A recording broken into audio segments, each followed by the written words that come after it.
অনেক বড় একটা সমস্যার মধ্যে পড়ে গেছি। জানি না কবে এর থেকে মুক্তি পাবো। তবে আমার মনে হয় হয়তো আমার থেকে আরও অনেকেই আছে যারা আরও বেশি সমস্যার মধ্যে রয়েছে। তবুও যার, যার সমস্যা তো সেটাই সে তাই বোঝে, তাই না? তো যাই হোক কথাটা কেন বললাম, কারণ সকালে যেহেতু দ্বীপের মর্নিং স্কুল আর সকালে কিন্তু আমার কিছুটা রান্না করে ওকে খাইয়ে আমি স্কুলে যাই। আর এর মধ্যে কিন্তু আমার গ্যাস ফুরিয়ে গেছে আর এখন কিন্তু আমার স্টোভে রান্না করতে হচ্ছে। আর সকালে বাচ্চার স্কুল থাকলে, যেহেতু মর্নিং স্কুল থাকলে সেই সব মায়েদের কী সমস্যা সেটা যারা ফেস করে তারাই জানবে যে এতটা রান্নার সমস্যা হচ্ছে, কিছু করার নেই। যাই হোক, এখন স্টোভ ধরিয়েছি আর এখানে কিন্তু আমি এখন সয়াবিন রান্না করব আর সাথে রুটি করব, সেটাই দীপকে খাইয়ে স্কুলে নিয়ে যাব। তো দীপ্য ঘুম থেকে উঠে গেছে, ওকে বললাম যে যাও তোমাকে ব্রাশ দিচ্ছি, ব্রাশ করে আসো আর আমি এদিকে করতে থাকি। তো সয়াবিনটা তো বসিয়ে দিয়েছি আর সাথে কিন্তু এখন আটাটাও মেখে নিচ্ছি।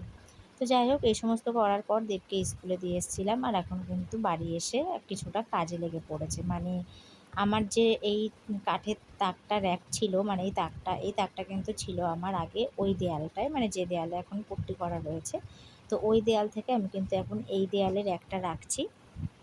আর আমার যে বাসনের যে র্যাকটা স্টিলের, ওটা কিন্তু আমি এখন স্ল্যাবের উপরেই রাখছি। কারণ আগে আমার দেয়ালের সাথে সেটিং করা ছিল, কিন্তু আমি সবসময় সেটিং করার জন্য খুলে পরিষ্কার করতে পারতাম না। তো সেই জন্য এখন আমি কিন্তু এর উপরেই রেখেছি, যাতে মাঝে মধ্যেই আমি এটা বাইরে কলে নিয়ে পরিষ্কার করতে পারি। তো যাই হোক, তোমরা কেমন লাগছে অবশ্যই কিন্তু জানিও। আর এই যে বাড়িতে ছোটোখাটো কিছু যাই কাজ হোক না কেন, মেয়েদের কিন্তু প্রচুর কাজ থাকে। তো সেটা ঘরের বউদেরই একমাত্র জানা মানে ভালো জানবে। তো এই যে এখন এই কোটো কাটাগুলো সব কিছুই কিন্তু সার্ফের জলে, ভাবলাম যে যখন নামিয়েছি তখন একবারে সার্ফের জলে ভালোভাবে ধুয়ে মুছে তারপরে একবারে উঠাবো। তো সেই জন্য কিন্তু আমি কাজে লেগে পড়েছি। সব কোটোগুলো কিন্তু সার্ফের জলে সুন্দর করে মুছে পরিষ্কার করে এখন সাজিয়ে রাখবো। আর আমি কিন্তু এখানে একটা ফুলদানিও রাখবো। কেমন লাগবে অবশ্যই কিন্তু জানিও তোমরা, যেহেতু এখনও লাগাইনি, তবে লাগানোর পরে কেমন লাগবে অবশ্যই জানিও। এখানে একটা ফুলদানি রাখলে বেশ ভালোই লাগবে কিন্তু দেখতে। আর আমি কিন্তু ওয়ালপেপারও লাগাবো। আমার পুট্টি করেছি ওই জন্যই দেয়ালে, তো সেটাও তোমাদের সাথে শেয়ার করব। কেমন হবে অবশ্যই কিন্তু তোমরা জানিও। তো এই যে এখন কাজবাজ তো সব লেগে পড়েছি করতে। আর জানো তো, এই সংসারের টুকিটাকি সমস্ত কিছু নিজের হাতে সামলাতে হচ্ছে।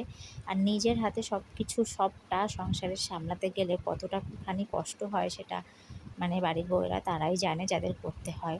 তো যাই হোক, কিছু করার নেই, নিজের সংসার নিজেকেই গুছিয়ে রাখতে হবে, অন্য কেউ তো আর করে দেবে না এসে।